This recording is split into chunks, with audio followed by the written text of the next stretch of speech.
¿Cuántas veces hemos escuchado acerca de este tema flipping houses?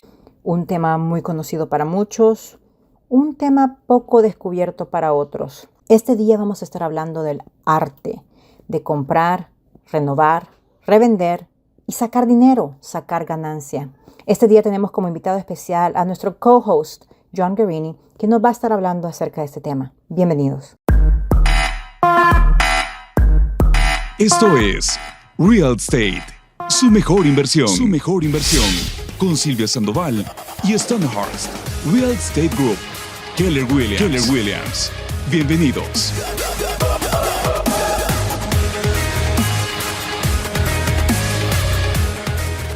Hello, welcome to Real Estate, your best investment. I'm your host, John Guarini. I am Silvia Sandoval's partner at Keller Williams Realty. And welcome today. I'm going to be talking to you about a very interesting subject, flipping houses. And this is, when you think about this, we think about almost going back to maybe 10 to 15 years ago when HGTV became very popular, flipping houses. And people got caught up watching these shows, and you see a party go in, buy a house, flip it, make loads of money, like, oh my gosh, that's so easy. And then everybody started getting into it. So I'm here to show you, debunk that, to say the least. So I'm going to tell you all the secrets about that today. So welcome again. So the first idea and concept that you want to have is essentially, what is your goal? And this is for future videos. I'm going to make maybe 2 other different videos, but the first option that we have is flipping a house. The second option is buying and holding a house. And the third one is buy and hold it for 2 years to avoid capital gains and then sell the house. So today we're going to focus on just flipping. And flipping is the most appealing means to make money due to the fact that you have the quickest turnover rate for your money. So with that being said, versus maybe perhaps holding a house, you're going to make your money out of the actual growth and equity of that property. You're not making money hand over fist with the rents coming in unless you're in a super desirable area. But with that being said, the flips is where you can make loads of money in a very short term. The most important thing, and this is probably the most important thing about the video today, is not what you sell a house at, it's what you buy a house at. So at the end of the day, it's not about the sale price, it's about what they call the acquisition price. And that's the most important number that you have to keep in the back of your mind, because if you want to maximize what they call return on investment, and that's called ROI in real estate terminology, you need to really make sure that difference is large, because if it's short, you're not going to make any money. With that being said, we often are chained to our jobs 40 hours a week. How do we basically make our money work for us rather than us work for our money, right?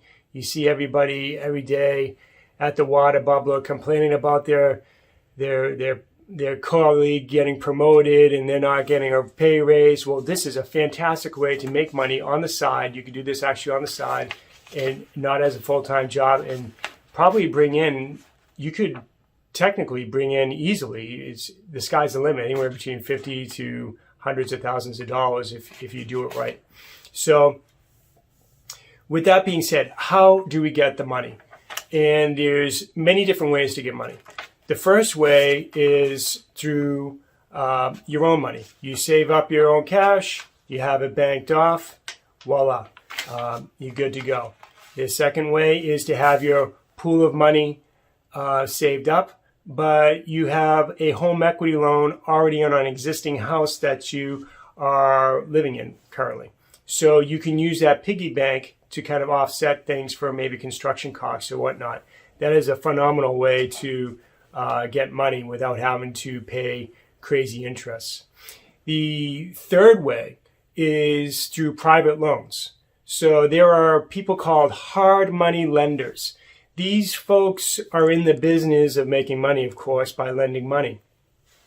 Here we are today. It's late spring of 2021, and just some real life interest rate numbers right now that you're going to be finding with hard money lenders could be anywhere between 10 to maybe even 14% interest. But not only that, they charge things such as points, as well as closing costs as well. So that tends to add up after time, and it really gouges into that first acronym we use, ROI, return on investment. You're not going to get the same return on investment if you're going to be paying that hard money lender all this interest back to them. So you have to kind of keep that in mind and be really shrewd when it comes down to taking loans from hard money lenders. And the last way to get money is through the bank. Banks are a great resource. So you can do a little bit of everything. You can kind of mix it all up where you're using other people's money, you're using the bank's money, you're using a HELOC, you're using your own money, whatever it is.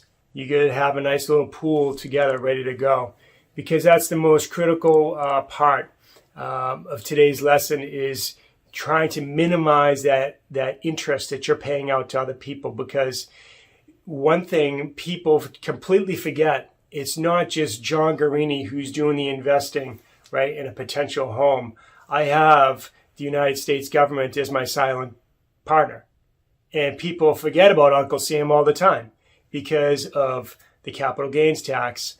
And when your accountant comes to you in January, February and says, oh, geez, how much money did you make on this flip? And then you're getting gouged, anywhere between 18 to 25, 30% in interest. So with that being said, you have to really have your numbers straight.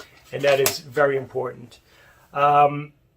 So how do we find deals?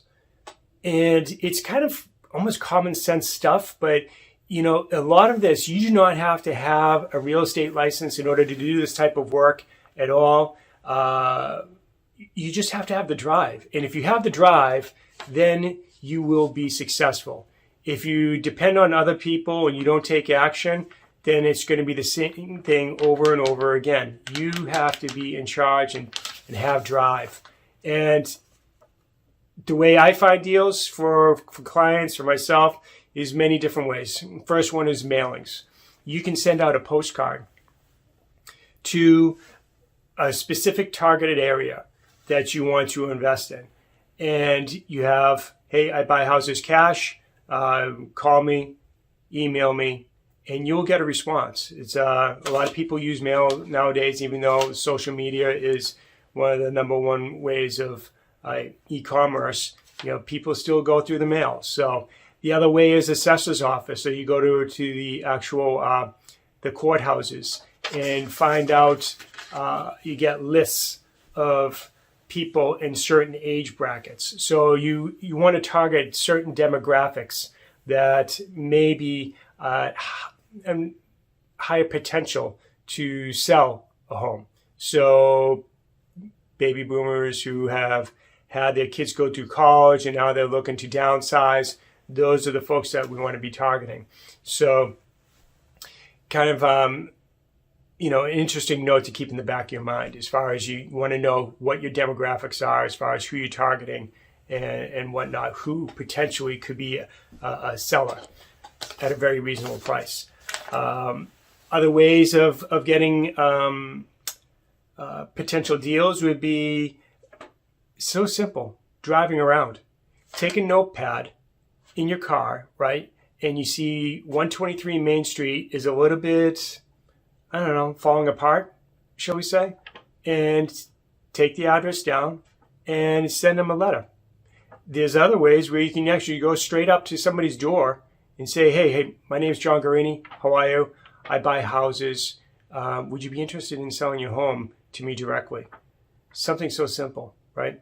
So it all comes back to drive. Do you have the drive to, go up, introduce yourself, and take that fear element out of it. And it's very easy. So with that being said, the last idea of finding deals would be your sphere of influence.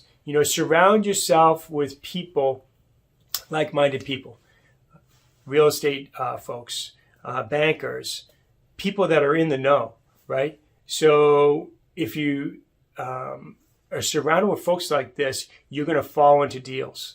And you'd be surprised that, hey, I have a real estate agent that has a deal falling apart.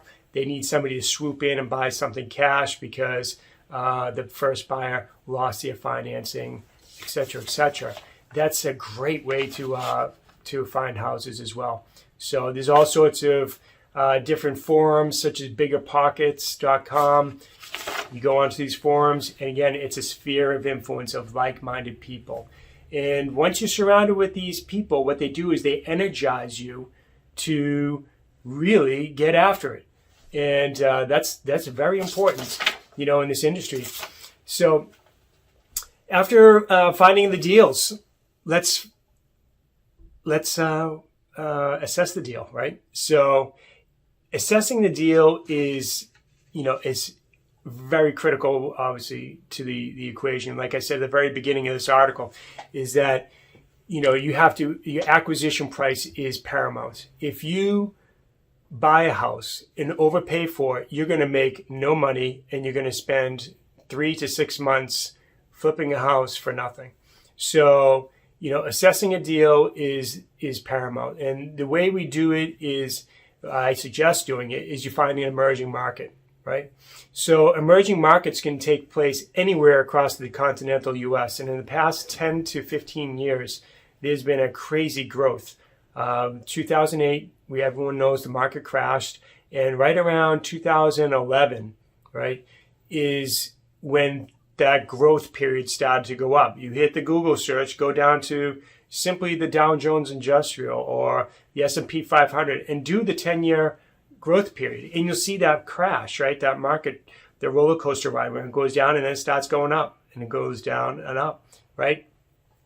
Real estate is essentially 6 months ahead of the stock market. So real estate basically is the precursor to when the stock market is going to crash for the most part. So when that happens, back in 2011, you had a lot of sellers and no buyers. And that's when people came in and started buying homes cash.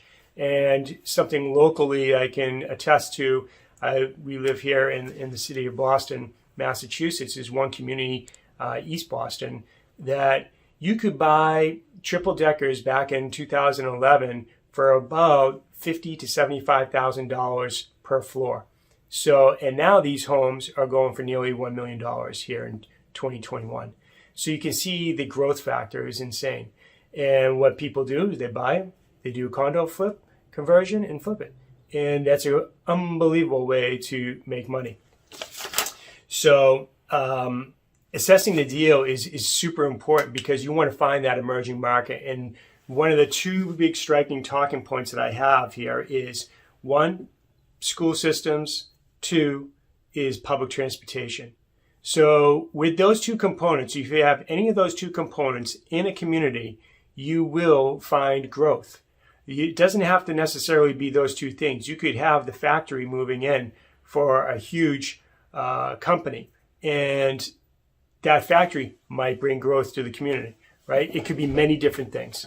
So with that being said, the emerging market is critical because if you're going to be, you can buy still in areas that are a little bit more distressed, but you're not going to be making that much more money. You're not going to maximize your return on investment. So it's very important that you buy in emerging markets. Here in Massachusetts right now, the past 10 years, there really isn't a town that isn't bad to invest in. But there's major communities. If you're local right now, obviously Boston, Brockton, Fall River, New Bedford, Lowell, Worcester, the city, you find out, you go to the state and do some research and find out where's the state investing in right now. What projects do the states have going on in certain cities. So, I'll give one example real quick. Here in Worcester, Massachusetts, they have the CSX train terminal that came in. And that is where all the tractor trailers come in to the port in South Boston. They take these cargo trailers, and they bring them out to Worcester, and then they go onto a railroad. And then they distribute the products from there throughout America. So that brings industry into a community. And that in Worcester has so many good things going for it right now. They have minor league baseball. They have UMass Medical Center. They have the educational system of universities and colleges like Holy Cross, Worcester Polytech, all sorts of different great things. So that's just one example, right? When you think about, oh, geez, where can I invest in? Well, Worcester, unfortunately, if you're a flipper and you're looking to flip, it's a great place to flip, but the ship has already sailed because the prices are through the roof already there. So it's all about supply and demand. But it is the layer of the onion. Is when you're assessing a deal, you're looking at the onion, and wherever your subject is, you want to go around the first layer of onion, which is your proximity, and find out how much houses are selling for in that community. And then you go to your second layer and your third layer, which is your distance, right? And you want to compare an apple to an apple and not an apple to an orange. So if I'm looking at a ranch, I'm not going to compare that to a center entrance colonial, because the center entrance colonial is worth more money than a ranch. So you have to keep these things in mind and make your adjustments when you're assessing a deal. And one of the most important things, I know I've said this many times already, is your strike price. What is my strike price when I'm buying a home, and what is my strike price when I'm selling it? And when you're assessing a deal, you're going to have to say, okay, how much improvement do I have to make to this home? And that's something that's going to come with time. A lot of people are like, geez, John, I don't know anything about construction. Well, guess what? You're going to have to get out there and spin the wheels and tag along, with somebody if you don't know anything about construction, because that is critical part of the process. You can call up home inspectors maybe and say, hey, I'm interested in becoming a home inspector. Can I tag along? And you can tag along as their little student, so to speak, and watch and find out what structural integrity really calls for inside a home. The difference between, windows, roofs, doors, basement foundations, the list goes on and on and on. I've had, thank God, I've had my mentor, which is my wife, Sylvia Sandoval, who has been in the business for 20 years, and I've been in the business for 12 plus years now myself. And, it's unbelievable. The more home inspections you go on each day, the more comfortable you feel about walking through a home and assessing a house's integrity. Now, there's going to be Pandora's box, which I'm going to get to, certainly with any type of home that you buy, because at the end of the day, there's things that you can't see with the naked eye that are wrong with the house, and you'll never be able to find out these problems until you actually go to run the air conditioning system or whatever, the heating system. So these are things that you have to kind of factor in when you're buying a house. So is the hidden expenses that you didn't anticipate on spending money on. So one of the great things another way to find out about the essentially the structural integrity of a house, when you're going to look at the house, take your contractor with you, and they will point out these things and teach you. So that way you don't have to bring the contractor with you every single time when you're looking at a house. When you're flipping a house, it goes without saying, you want to do strictly cosmetic upgrades. Nothing really crazy, as far as remodeling, because that's going to gouge into your return on investment.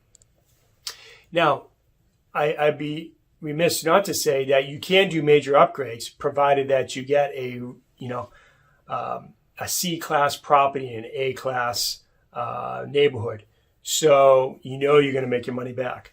So with that being said, moving right along is placing your offer. And placing your offer, you're going to have many different types of competition, right? And if you're tuning into this, Sylvia has educated you about how to place offers and the different types of loans out there. Well, there's basically three different types of consumers out there. The first one is the investor who buys all cash. The second one is somebody who has a piggy bank saved up, who has about 20% down payment. And the third person is the first-time home buyer who is using a government loan, who's putting down a smaller down payment of 3% to 5%, right? So conventional loans, very strong. So on first-time buyer loans are very strong too, but they have a couple extra steps along the way. But investors, cash is king, because as an investor, if you're buying something cash, then you are the bank. You dictate the terms. So that's the great thing about being an investor, is that if you buy in a house cash, you have no competition. Now you can basically lower your purchase price, because when you lower your purchase price with all cash, you're taking the aggravation out of the deal for the seller. The seller has zero risk about closing this deal. The only risk they have is what they call title research, and to make sure there's no encroachments or liens on the property from anybody. So that's why cash buyers always, for the most part, win the deal. Once you've placed your offer and your offer gets accepted, this is, again, another critical part of the deal, is that you want to have a time period where you get your construction done in 30 days, your marketing done in 30 days, and then your closing done in 30 days. And what do I mean by this? This is a 90-day period of time, right? That you identify 123 Main Street, USA, and you bought this home. Now you have the keys, they're in your possession. The first thing you should do, you should have already have a bucket list of repairs that you need to do. And you have your contractor already lined up, ready to go in. He can't be telling you, hey, I can't get there for 2 to 3 weeks. You've already shot yourself in the foot. That is unacceptable. You need to have everybody reading from the same sheet of music. If no one's reading from the same sheet of music and you're not quarterbacking this the correct way, you're just basically flushing money down the toilet, because time is money. You need to have your contractor in and out of the property in approximately 3 to 4 weeks maximum. And if you're doing cosmetic repairs, most of the time, that's all you need. Sanding floors, painting walls, putting in granite, stone, maybe perhaps new cabinets, which would take a little bit more time, putting in new stainless appliances, putting on a new roof on. These are things that contractors can pretty much accomplish very quickly, because you don't need to have an inspector come in, so to speak. For instance, pulling a roof permit, right? You pull the permit, the inspector really doesn't come out to check the property. They just do a quick drive-by to see that the roof was put on properly, and that's it, for the most part. Kitchens, very simple. Again, you have a plumber come out, maybe a plumbing inspector or an electrical inspector. That will take 1 to 2 weeks to get that done. But for the most part, cosmetic stuff takes no time whatsoever, and you can really fly through that in a very quick period of time. Once you have your construction completed, now you're going to have your marketing phase, where your real estate agent is going to be pushing the property out there, and they should have been pushing it during the construction phase with the chatter, right? Back in the sphere of influence. And that 30-day period, you're going to price the property where it attracts bees to honey. And if you do this correctly and you've assessed your deal correctly, then you should have no problem selling a property in one weekend, in theory. You cannot, and it's probably one of the most jagged pills to swallow. I advise people all the time, okay, this is what the market price of the home is. Here's our strike price, and here's the biggest decision you have to make, which is essentially, what do you price the house at? And it's a jagged pill to swallow. Like, oh no, it's worth more money. It's all about attracting the bees to the honey. And at the end of the day, if you price it right, you're going to end up with more money than you anticipated. And that's the great thing about flipping. It's making your money work for you rather than you work for the money. That's today's main point. And you cannot be greedy. The numbers are the numbers. 1 + 1 = 2, folks. This is very simple. You're not trying to put a square peg in a round hole. And I repeat, you're not trying to put a square peg in a round hole. This is 1 + 1 = 2. You do the numbers, assess things out, you're going to get hit a home run every single time. And it's including, get dialed in. I'm going to talk videos upon videos about how to do this correctly. You have to factor in carrying costs, your electricity costs, your natural gas costs, property taxes, right? Paying your accountant, paying your attorney. There's all sorts of hidden costs involved. Don't forget your landscaping and have a landscape person or snow removal. These are all different things you have to factor in during the assessing of the deal. So a lot of people just think of, acquisition cost, construction, sale price. There's probably another $15,000 worth of hidden costs in there that you forget about, surveyors and stuff like that. It can get pricey. Surveyor can be $3,000. So with that being said, the construction phase, make sure when you're on top of that construction phase, I apologize, going back in time here, that you are a hawk and you monitor the entire project every single day. You're there. You swing by after work, you see what work has been done. And then you have communication with your contractor to make sure that everything is being taken care of. Because if it isn't, you're going to be behind the 8 ball and you're going to be trying to play catch up.